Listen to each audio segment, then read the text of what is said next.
Hi welcome back to my channel. This is Yashaswini Lokesh. ಇವತ್ತು ನಾನು ಪ್ರೆಗ್ನೆನ್ಸಿಯಲ್ಲಿ ಬ್ರೀಚ್ ಪೊಸಿಷನ್ ಬಗ್ಗೆ ಡೀಟೇಲ್ ಆಗಿ ಇನ್ಫಾರ್ಮೇಷನ್ ಕೊಡ್ತೀನಿ.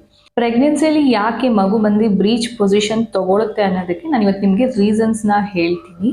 ಸೊ ನಿಮಗೆ ಗೊತ್ತಿರೋ ಹಾಗೆ ಸೆಫಾಲಿಕ್ ಪೊಸಿಷನ್ ಬಂದು ಮಗು ತಲೆ ಕೆಳಗಡೆ ಇರುತ್ತೆ ಮತ್ತೆ ಕಾಲ್ ಮೇಲ್ಗಡೆ ಇರುತ್ತೆ. ವರ್ಟೆಕ್ಸ್ ಕೂಡ ಅದೇ ರೀತಿ, ಆದರೆ ಮಗು ಫೇಸ್ ಮಾತ್ರ ರೈಟ್ ಆರ್ ಲೆಫ್ಟ್ ಇರುತ್ತೆ.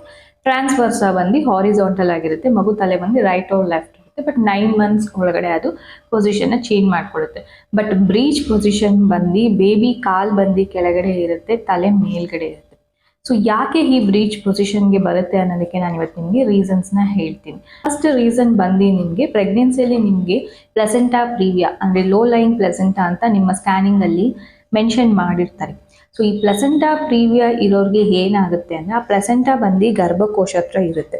ಕೆಲವೊಂದು ಕೇಸಸ್ಸಲ್ಲಿ ಆ ಪ್ಲೆಸೆಂಟಾ ಬಂದು ಸರ್ವಿಕ್ಸ್ ಹತ್ರ ಫುಲ್ ಕವರ್ ಆಗಿಬಿಟ್ಟಿರುತ್ತೆ. ಕೆಲವೊಂದು ಕೇಸಸ್ಸಲ್ಲಿ ಸರ್ವಿಕ್ಸ್ ನಿಯರ್ 2 centimeter 3 centimeter ನಿಯರೆಸ್ಟಲ್ಲಿ ಇರುತ್ತೆ.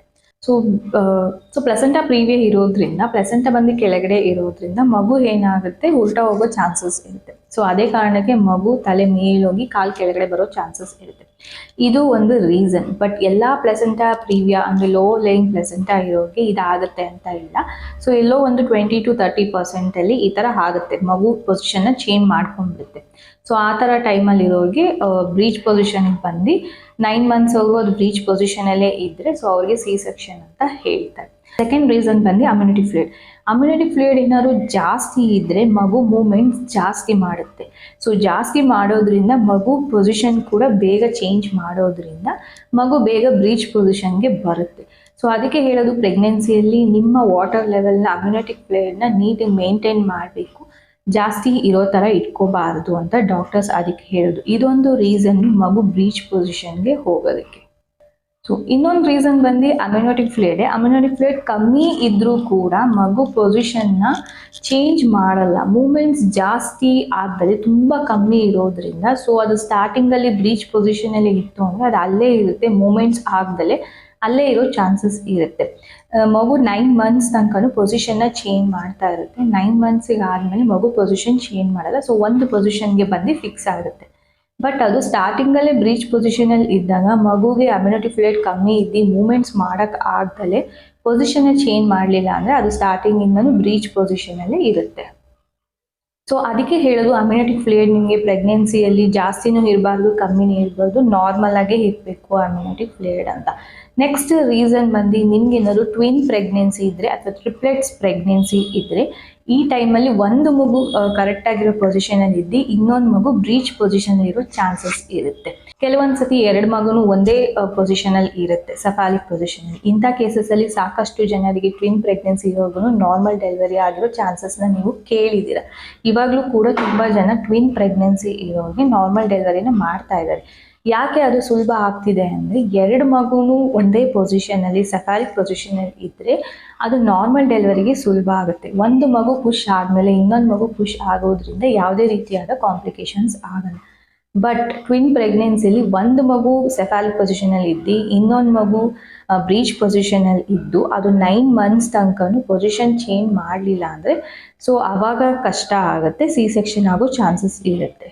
ಸೊ ಆಲ್ಮೋಸ್ಟ್ ಈ ಟ್ವಿನ್ ಪ್ರೆಗ್ನೆನ್ಸಿ, ಟ್ರಿಪ್ಲೆಟ್ಸ್ ಪ್ರೆಗ್ನೆನ್ಸಿಯಲ್ಲಿ ಏನಾಗುತ್ತೆ ಒಳಗಡೆ ಅಂದರೆ ಒಂದು ಮಗು ಮೂಮೆಂಟ್ಸ್ ಇನ್ನೊಂದು ಮಗುಗೆ ಇದಾಗೋದ್ರಿಂದ ಸೊ ಮೂಮೆಂಟ್ಸ್ 2 ಮಗುದು ಆಗ್ತಾ ಇರೋದ್ರಿಂದ ಒಂದು ಮಗು ಒಂದು ಮೂಮೆಂಟ್ ಮಾಡೋಕ್ಕೆ ಇನ್ನೊಂದು ಮಗುದು ಮೂಮೆಂಟ್ ಆಗಬೇಕಾದ್ರೆ ಯಾವುದೋ ಒಂದು ಮಗು ಉಲ್ಟಾ ಪೊಸಿಷನ್ ಚೇಂಜಸ್ ತಗೊಳ್ಳೋ ಚಾನ್ಸಸ್ ಇರುತ್ತೆ. ಹಾಗಾಗಿನೇ ಒಂದು ಮಗು ಒಂದು ಪೊಸಿಷನ್ ಇದ್ರೆ ಇನ್ನೊಂದು ಮಗುದು ಬ್ರೀಚ್ ಪೊಸಿಷನ್ ಇರುತ್ತೆ. ನೆಕ್ಸ್ಟ್ ಬಂದು ನಿಮಗೆ ಅಮ್ಯುನಿಟಿಕ್ ಫ್ಲೂಯಿಡ್ ಎಲ್ಲ ಕರೆಕ್ಟಾಗಿದೆ, ಪೊಸಿಷನ್ ಕೂಡ ಕರೆಕ್ಟಾಗಿದೆ, ಪ್ಲೆಸೆಂಟಾ ಕೂಡ ಕರೆಕ್ಟಾಗಿದೆ, ನಮಗೆ ಯಾವುದೇ ರೀತಿಯಾದ ಪ್ಲೆಸೆಂಟಲ್ಲೂ ಕೂಡ ತೊಂದರೆ ಇಲ್ಲ. ಅದು ನಮಗೆ ಬ್ರೀಚ್ ಪೊಸಿಷನ್ ಅಂತ ಮೆನ್ಷನ್ ಆಗಿದೆ ಅಂದರೆ ಫಸ್ಟ್ ಮಂತಲ್ಲಿ, ಅದು ಫಸ್ಟ್ ಮಂತಲ್ಲಿ ನಿಮಗೆ ಬ್ರೀಚ್ ಪೊಸಿಷನ್ ಅಂತ ಹೇಳಿ ಮೆನ್ಷನ್ ಆಗಿದೆ ಅಂದರೆ ಟೆನ್ಷನ್ ಏನು ಬೇಡ. ಸೊ ಅದು 4th month 5th month 6th month ಹೋಗ್ತಾ ಹೋಗ್ತಾ ಅದ್ರ ಪೊಸಿಷನ್ನ ಚೇಂಜ್ ಮಾಡ್ಕೊಳ್ಳುತ್ತೆ. 9 month ಅಪ್ ಟು 9 months ತನಕ ಟೈಮ್ ಇರುತ್ತೆ, ಅಂದರೆ 8 month ಕಂಪ್ಲೀಟ್ ಆಗಿ 9 months ಬೀಳೋ ತನಕ. ಸೊ ಆವಾಗ 9 monthಲ್ಲಿ ನಿಮಗೆ ಅದು ಮಗು ಬ್ರೀಚ್ ಪೊಸಿಷನಿಂದ ಸಫಾಲಿಕ್ ಪೊಸಿಷನ್ ಬರೋ ಚಾನ್ಸಸ್ ಇರುತ್ತೆ. ಎಷ್ಟೋ ಜನಕ್ಕೆ ಆ ಥರ ಆಗಿದೆ. ಸೊ ಈ ಥರ ಚೇಂಜಸ್ ಆದಾಗ ನಿಮಗೆ ಯಾವುದೇ ರೀತಿಯಾದ ಕಾಂಪ್ಲಿಕೇಶನ್ಸ್ ಇರಲ್ಲ. 9 monthsಗೆ ಬಂದ್ರೂ ಮಗು ಬ್ರೀಚ್ ಪೊಸಿಷನಲ್ಲೇ ಇದೆ, ಚೇಂಜ್ ಆಗಿಲ್ಲ ಅಂದಾಗ ಮಾತ್ರ ನಿಮಗೆ ಡಾಕ್ಟರ್ಸು ಸಿ ಸೆಕ್ಷನ್ನ ಸಜೆಸ್ಟ್ ಮಾಡ್ತಾರೆ. ಸೊ ನೆಕ್ಸ್ಟ್ ಬಂದು ಪ್ಲೆಸೆಂಟಾ ಪ್ರೀವಿಯಾ ಇರೋರ್ಗು ಬ್ರೀಚ್ ಪೊಸಿಷನ್ ಬರುತ್ತಾ ಅಂತ ಕೇಳಿದ್ರೆ ಹೌದು, ಪ್ಲೆಸೆಂಟಾ ಪ್ರೀವಿಯಾ ಇರೋರ್ಗು ಬ್ರೀಚ್ ಪೊಸಿಷನ್ ಬರುತ್ತೆ. ಅದರಲ್ಲೂ ಕೂಡ 9 months ತನಕ ಟೈಮ್ ಇರುತ್ತೆ. ಆವಾಗಲೂ ಕೂಡ ಪೊಸಿಷನ್ನ ಚೇಂಜ್ ಮಾಡುತ್ತೆ. ಸೊ ಪೊಸಿಷನ್ನ ಚೇಂಜ್ ಮಾಡಿ ಅದು ಸೆಫಾಲಿಕ್ ಪೊಸಿಷನ್ ಬಂದಾಗ ನಿಮ್ಮ ಪ್ಲೆಸೆಂಟಾ ಪ್ರೀವಿಯಾ ಬಂದು ಪ್ಲೆಸೆಂಟಾ ಏನಾದ್ರು ಸರ್ವಿಕ್ಸಿಂದ 2 centimeter 4 centimeter ಆ ಥರ ದೂರ ಇದ್ದಾಗ ಅದರಲ್ಲೂ ಕೂಡ ನಾರ್ಮಲ್ ಡೆಲಿವರಿ ಆಗೋ ಚಾನ್ಸಸ್ ಇರುತ್ತೆ. ಎಷ್ಟೋ ಕೇಸಸಲ್ಲಿ ಆಗಿದೆ. ಮೇನ್ ಬಂದು ನಿಮಗೆ ಬ್ರೀಚ್ ಪೊಸಿಷನ್ ಮೆನ್ಷನ್ ಆದಾಗ ಅದು 4th month 5th monthಲ್ಲಿ ಚೇಂಜಸ್ ಆಗ್ತಾ ಬರಬೇಕು ಪೊಸಿಷನ್. ಆವಾಗ ನಿಮಗೆ 9 monthಲ್ಲಿ ನಾರ್ಮಲ್ ಪೊಸಿಷನ್ಗೆ ಬಂದಿದೆ ಅಂದರೆ ಮಾತ್ರ ನಿಮಗೆ ನಾರ್ಮಲ್ ಡೆಲಿವರಿ ಆಗುತ್ತೆ, ಇಲ್ಲಂದ್ರೆ ಸಿ ಸೆಕ್ಷನ್. ಸೊ ಇವತ್ತು ನಾನು ಪ್ರೆಗ್ನೆನ್ಸಿಯಲ್ಲಿ ಬ್ರೀಚ್ ಪೊಸಿಷನ್ ಆಗೋದಕ್ಕೆ ರೀಸನ್ಸ್ನ ಹೇಳಿದ್ದೀನಿ. ಸೊ ನೆಕ್ಸ್ಟ್ ವಿಡಿಯೋದಲ್ಲಿ ನಾನು ಕೆಲವ್ರಿಗೆ ಬ್ರೀಚ್ ಪೊಸಿಷನ್ ಇರೋರು 9 months ತನಕ ಕೆಲವೊಂದು ಎಕ್ಸಸೈಸ್ ಕೆಲವೊಂದನ್ನ ಫಾಲೋ ಅಪ್ ಮಾಡಿ ಮಗು ಪೊಸಿಷನ್ನ ಚೇಂಜ್ ಮಾಡ್ಕೊಂಡಿದ್ದಾರೆ. ಸೊ ಅದು ಹೇಗೆ ಅನ್ನೋದನ್ನ ನಾನು ತಿಳಿಸ್ಕೊಡ್ತೀನಿ. ಸೊ ಈ ವಿಡಿಯೋ ನಿಮಗೆ ಯೂಸ್ಫುಲ್ ಆಗಿದ್ದರೆ ನನ್ನ ವಿಡಿಯೋಗೆ ಲೈಕ್ ಮಾಡೋದನ್ನ ಮಾತ್ರ ಮರಿಬೇಡಿ. ಹಾಗೆ ನನ್ನ ಚಾನಲ್ಗೆ ಸಬ್ಸ್ಕ್ರೈಬ್ ಆಗಿ. ಹೀಗೆ ನನಗೆ ಸಪೋರ್ಟ್ ಮಾಡ್ತಾ ಇರಿ. Thanks for watching.